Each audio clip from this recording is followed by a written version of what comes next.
Mwaramutse ndazi kuri benshi iyi si nkuru ishushe nkuko mubona babivuga ni inkuru ya kera muri kahise ku Burundi ariko nari nabaye ndabangira mbanze donke amakuru atomoye nshobora kugira ico ndabivuze ko usibye ko kandi amakuru ava i Burundi atoroshe kuronka ariko nashaka ngo singene ntavuze ikintu kuri uru rupfu canke ico je nubona ko ri agandagurwa cy'umushikiranganji Abi Bugaga canke Bugaga sinzi ukuntu bagita narose amakuru atari make ubu nagenda turakanya ku mbuga ngurukana bumenyi no mu bakunzi n'abatari abakunzi ba CNDD-FDD reka ngire ico ndabivuzeko. Nshaka ko atanumwe yogirwa nabi, nshaka ko leta yoba umuvyeyi ahumuriza bose akabakingira.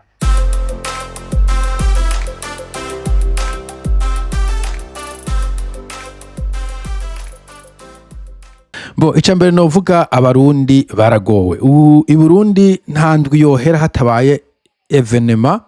zimwe ziri majeur au niveau novuga national nk'iyi inkuru twumvise wavuga ngo ingoni yashikiye umuntu ariko niyaza ko muri psychose y'abarundi yashikiye bose ndaja kushika ivyo psychose nane tactique CNDD-FDD hanyuma ugacishaka kujya vyabaye ku Musaga ejo bundi vyashowe no gukwiragira mu yandi makarti atari no ku Musaga ugashira ko nkujya mu professeur numvise yagonze umudame nubwo kumbura anko nifashe kuti bijya n'ibintu micro biri contained ariko kumva ko umuntu w'umu professeur agonga umuntu nibigira nkana si kintu wovuga ngo kiroroshe ngo no kurengana ngo ntacyo bitwaye n'udutuntu dushika hirya no hino narababwiye ahantu nabonye abasikare benshi uprito wa police n'inkoho ngo hari afere z'abarozi na vyanda gutakiye donc ico ni kimwe hariho probleme yuko mu Burundi ahantu herereye haba kantu kakaguhungabanya hanyuma akaba n'ibindi bihungabanya buri muntu au niveau national ariko reka sindandire kuri ico nashaka kuvuga ico gusa ari naco bita ngo death by thousand cuts aho haba utuntu duto tukagukatagura mu nyuma ugasanga twakwishe rubozo yaba metaphoriquement canke literary bimwe mbere atari nibijanye n'umutekano hariho nk'inkuru ndiko ndumva yace no kuri RPA mugabo namaze kwumva na bagenzi aho igihe restriction bakoze yo kuhindura intwaro imipaka y'amakomine n'amaprovince na za sentare usanga ari abantu barungitse kuri distance adashobora kugenda n'amaguru bamuvanya ahantu yagera n'amaguru bigaca bituma byo musaba ko aja kwaka indaro ico ni cambere ahantu ataramenyereye eske iya ndaro irahari hanyuma izokwishurwa ngahe hanyuma amafaranga yo kucajya niba zorondera undi mukozi zaramutekera direndio au vendredi cyangwa kiga guteka nk'abandi hanyuma ugacura abakandi ko uri uragera ingo zibiri ufise nk'abana none wahurujana ku ishuri wahugisha devoir à domicile bice bigenda gute abarundi benshi bashikira ku mugoroba mu mirima yabo kubera imishata gikuye abantu urumva ntagisho gushikira mu mirima n'ukuraba nyene urugo en general wa mugoroba w'umugabo urugo rugukeneye mugomba ko ari abantu bashitse ahantu kure ivyo bintu bigishoboka kandi imishahara ntiyongerekanye hakongera ko kandi n'amafrais de transport mu gihe wowe uvuze uti bon ego ndemenzo ndagenda ntaha mugabo transport iyongereye ico ariko nabwo ari birebire ntabwo ari kumbure ibisa n'ivy'imfu mugana cyo ni kimwe muri ivyo bigenda bakatakara abanyagihugu ugasanga bose basa n'abaremvye kandi nkuko nja kubivuga mu nyuma nta numwe bisiga sur mudede sutar mudede ibintu bidukora ko twese ica kabiri iyi foto jewe yarambabaje kuyibona ikiraserukira kuri internet ifoto y'umushikiranganje naho yabari umuntu asanzwe umuntu iyo yitavye Imana kenshi na kenshi umuntu wa mbere hashitse icyakora no kumufuka hanyuma ikindi akora guhamagara abantu hajeje inzego z'umutekano na cyane police ikaba yahakikuje kugira ngo ntihagire abantu bahegera kukubahiriza dignité y'umuntu nubwo yapfuye ariko na cyane kugira ngo bafacilite enquête forensics nimba bakubafata makanda n'ibiki bafata amafoto kugira ngo police ishwe kuronka exactement ivyabaye atawundi muntu arakora ivyo bitatu tempa atarakora aho hantu mugabo kuva ko nyagihugu basanga ahantu mu ministry yaguye mwisha mu mengana kayabu bagatangura bakora mu mifuko bafata amafoto bugura umuryango bugara ivyo bintu ni ibintu amfeteje nuvuga ko bikorwa nk'ahantu atari civilize ibihugu vyinshi ivyo nibikorwa iyo habaye incident nk'iyi haba hari police nishika ubwa mbere ambulance ikumbura ico no kwashika ubwa mbere nayo nyene kuko deja kugira udetermine ko umuntu yapfuye iyo ni medical n'abantu b'abaganga badetermine abasho gushika asanga ragifisa gatsi gakeyi abanyagihugu batamenye ko yatazi y'ubuganga bakamuhimuye mugasanga baramugaruye ntavuze ngo ikane kumeze mugabo kenshi ambulance police no bambere bashika hanyuma bakaraba uko bashoboye gutabara mugabo batabishoboye omwe police ikaba ifise kucunga aho hantu kubera umutekano na dignité y'uwo muntu yitavye Imana. Gusa maze kubaza neza hari umuntu yambwiye umuntu azabasendede neza ati bijya babigira nkana bijya byo kuminimiza canke byo gusuzuguza n'umuntu niyo yaba yapfuye bagira nkana bimwe navuga vya psychose kugira ngo batire ubwoba abanyagihugu umuntu wese avuga ati niba umushikiranganje niba umugenerale niba premier ministre dushobora kumugira uku wewe uri umuntu usanzwe ubona ntitwagufata tuzokuza gute komsa n'umuntu ariko yiyumvira sinzi uyu bugaga ibintu yarakoze byatumye bamwicira urubozo kujya niba wari ufite icyumviro nk'iciwe canke uwundi munsi ubaye tempted bakubwiye ikintu ntugikore tuzokugira uku na wewe byo gufata bari biharuwe bice bikorwa ivyo kubatwara kuba page ngo tubabaza amazina abaso nabanyu ko mutugora mudahuturira ibiharage wapi donc bigashira ubwoba mu bantu muri psychose z'abantu bakagenda baze ko bafite ubwoba baba polisi nyene bica abantu nizo mbondara kurera nyene bakagira novuga gushirira yo kuvuga ati bon turagondagura nakatwara mugandaguye on s'en fout donc no kugira abantu babikoko baba bica baba nabicwa baba bikoko vyajundamye nyene bati fata unige nta kundi nkukundi yize kusha mu comment ngo akaruta kandi karakamera ngo ni loi de nature donc kuno ko insista yuko turabamena muvuzo turabamesa revere yavuze ngo tukonjiga verbe ni tactique aba mafia nabo bakoresha cyane kumbura bagikoresha aho bashaka kukwicira mu nzi wawe mugabo bagaca bazana hano kibarabara mu masanganze bakakumanikaho kugira ngo n'umuntu ahita avuga ati be careful keba nayo mafia uba crossinze ni kugira baza kugira bashire ubwoba muri cyo gisagara kugira ngo bihe izo nguvu zo gukora ico bashaka kuko umuntu hacaguma mu ya image ya runaka imbere ko akora ikintu akaca ayibona imbere yiwati ico kintu no gutinya aba bantu no kuza mu batinya ntaco bagira umutwe kandi bakwica nabi. Ikindi nashaka kuvuga ko ni ikintu ca post-mortem ukuntu bafata umuntu iyo yamaze gupfa mu matangazo bavuze ngo ni giturumbuka hanyuma ngo ni accident. Frederic bamvuga inyumvira yavuze ati ivyo biratandukanye giturumbuka n'umuntu asinziriye buke bagasanga yapfuye mugajya ni accident ariko nashaka mvuge kuri giturumbuka deja ntabwo ari giturumbuka ko mutere ego nivyo ashobora ko hari ivyo bita ngo sudden death syndrome donc ini mort soudaine mugo keshi na keshi ibyo twita ngo ni giturumbuka umuntu ashobora ko yarafise ingwara yagendana kumuri afise diabete uwo munsi yibage gufata imiti canke agisukari nyinshi kumuri afise ingwara y'umutima canke haute tension abura umuntu amuvura hypertension abura umuntu abidiagnosinga ibintu nk'ivyo kumbure je ne sais pas yari intoxiqué kumbure bamuroza ivyo vy'amashano muvuga muhana mu Burundi donc nico uvuga ngo ni ngwara giturumbuka ni giturumbuka on ne sait jamais ivyo babidetermina inyuma ya autopsie inyuma bamaze kumupima. Hano mpamvu mu bihugu bizima umuntu iyo basanze ahantu yaguye ivya accident bihana havuye bakora autopsie bakagenda ntiwombanya sindi mu biologist cyangwa mu pathologist sinzi ibintu bapima bakaraba ikintu camwishe aho jewe mperereye hariho office ibishinzwe bayita ngo the office of the coroner sindi ko bata coroner mu Kifaransa ni ngijya office ya ombudsman bakunze kuvuga the coroner kuko bavuga the ombudsman muga se umuntu abari office yiwe iyo hapfuye umuntu naho yoba umuhomeless wo kwibarabara ujya mu Sanzabri baramwakira bagenda akajana muri laboratoire kuko vyabo bakadetermina icyamwishe exactement icarico ico ni kimwe ahubwo n'umuntu ejo bundi hari umuntu w'impunzi umwirabura mbere wanashaka umwana we yanuvuga ko yapfuye akiri mu nda ahatajya n'amatariki yo kuvukira ko barinze gukora iyo autopsie. So umuntu apfuye cyaza ari kuba cyamuhamba nk'imbeba surtout umuntu akuze nka ministre nka president nk'uruzana numvise bamuhavye nk'imbeba bijya bintu ni bintu byerekana yuko abasendera mfete ari bo bamwishe banga kubagira amatohoza je cyo no gishingira ntahe nta kuntu ushobora gucuhamba umuntu utamugiriye amatohoza nubwo yoba yishwe n'iyo ngwara bita ya karago navyo ndafise sansa karago sekwa iyo ngwara ntirabaho ariko iyo ni accident. Accident rero igihe cyose uyitreta abantu bubahiriza umuntu accident batangura kuyitreta avec suspicion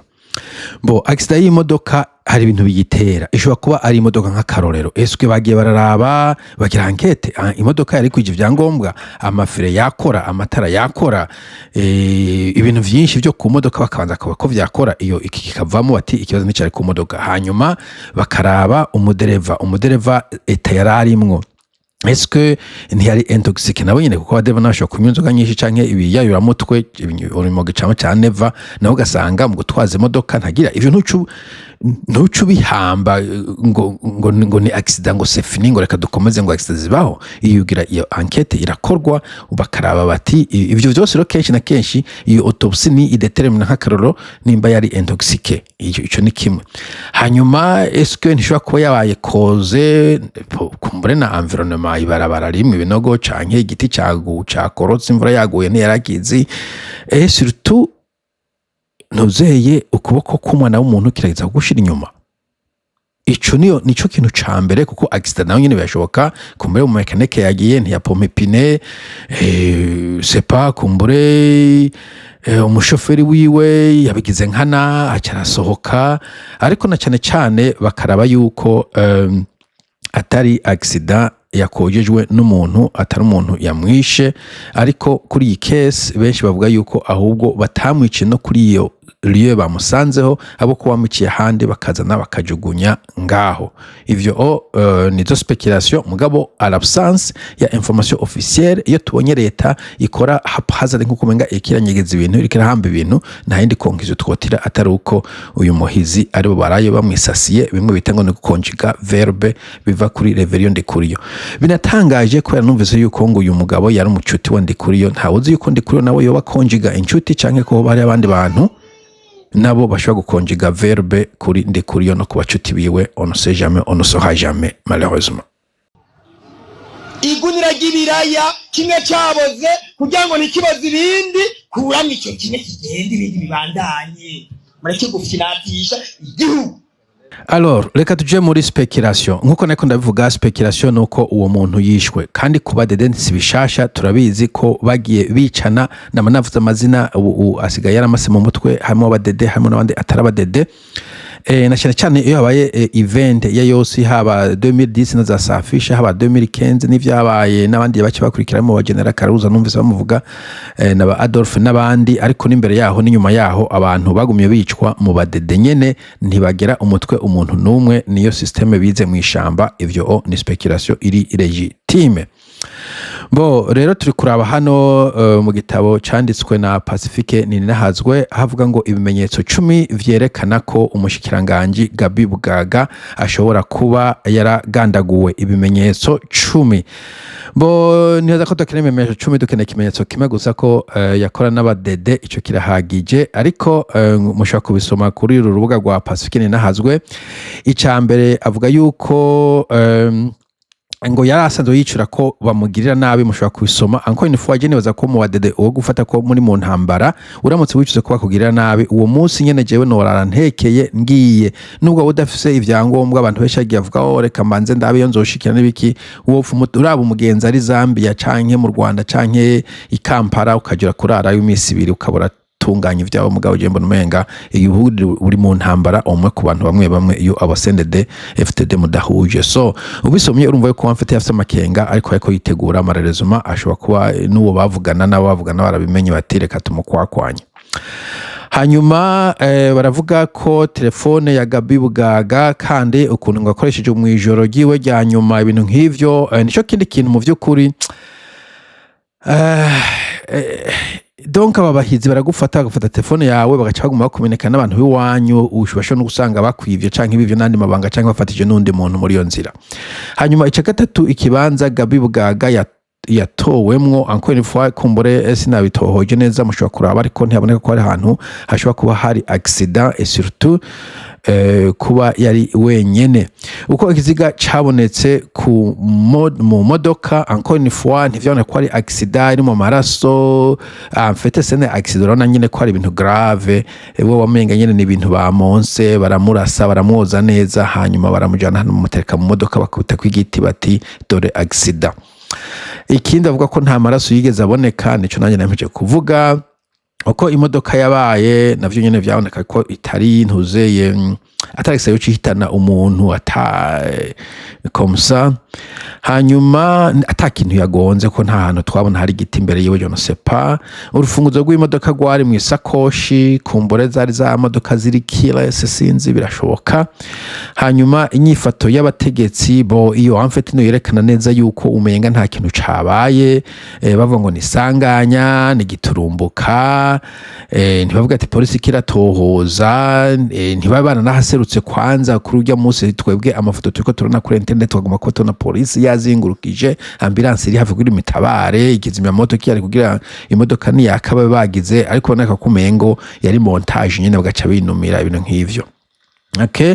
amakuru bava mu bitaro naho nyene kumbe muja gusoma ukuntu bavuga kumbure baba muravye ikiziga cibukuntu kimeze hanyuma amakuru y'ibanga ava mu iperereza ivyo muja kubitohoza ibintu nk'ivyo jewe sinosoma ibi vyose mushaka kuja gusoma kuri kurubuga rwa Pacifique nahazwa arabivuga ko mugabo jewe navuga uko ari ibintu bigaragara ko CNDD-FDD bashaka kukwica mutazi ico utazicuzira canke ikindi kintu mudahuje ivyo byose très normal gusa ico nashaka kuvuga ari naco canyuma personne n'est sécurisé, nobody is safe. Okay, igihugu twakigize umusaka, igihugu twakigize ishamba, igihugu twakigize lawless, no kuvuga nta muntu numwe afise security, buri muntu wari we wese igihe cyose ushobora kuza kuwumva ngo naka bamufashe, naka bamwishe, naka yahunze, naka yakorewe ibi yakorewe biriya. Aho ni umuntu wese kuva ku murimyi mutoyi gushika ku mukuru w'igihugu ciza cacu c'u Burundi, nta numwe ari securize. Niko sende bamaze kubaka igihugu niko kimeze malheureusement.